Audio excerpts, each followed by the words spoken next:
যেহেতু দলীয় হয়, তার কাছে যদি পিএসসি গঠনের ক্ষমতা থাকে, তাহলে তারই দলের ছাত্র দলের লোকদেরকে বেছে বেছে তারা এই পাবলিক সার্ভিস কমিশনে সরকারি চাকরিতে দিও, যেমন দিয়েছিল ছাত্রলীগকে হাসিনা, সব জায়গায় তারা ভোটাই দিই। সাংবিধানিক অনেকগুলো পদ, এই পিএসসি সরকারি চাকরি বাকরি হয় না, বিশেষ ক্যাডাররা চাকরি করে।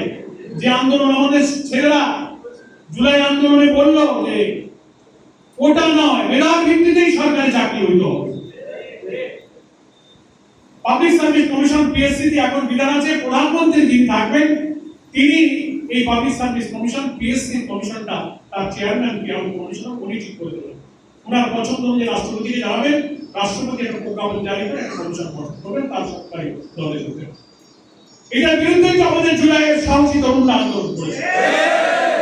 প্রধানমন্ত্রী যেহেতু দলীয় হয়, তার কাছে যদি পিএসসি গঠনের ক্ষমতা থাকে, তাহলে তারই দলের ছাত্র দলের লোকদেরকে বেছে বেছে তারা এই পাবলিক সার্ভিস কমিশনে সরকারি চাকরিতে দিও, যেমন দিয়েছিল ছাত্রলীগকে হাসিনা, সব জায়গায় তারা ভোটাই দিয়েছে।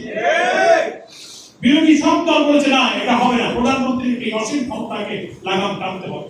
সরকারি দল, বিরোধী দল, মাঝখানে জুডিশিয়ারি এবং অন্যান্য সংস্থা নিয়ে একটা সেপারেট অ্যাপয়েন্টিং অথরিটি থাকবে, তারা সার্চ কমিটি করে একটা কমিশন, এন্টি করাপশন কমিশন, দুর্নীতি দমন commission, public service commission, supreme কোর্টের বিচারক নিয়োগ, চিফ জাস্টিস নিয়োগ, কেয়ারটেকার সরকারের প্রধান নিয়োগ, এই সমস্ত attorney general, auditor, controller general, এই সমস্ত নিয়োগের ব্যাপারে যে সমস্ত বিধির কথা বলা হয়েছে, গুরুত্বপূর্ণ সাংবিধানিক পদে বিএনপি অফিসে ওনারা সবগুলো অক্ষরে অক্ষরে মানবো। এই কথার রহস্য হলো ওনাদের যেগুলো আপত্তি আছে ওইগুলো বাদ দিয়ে যা আছে সেগুলোই মানাবো।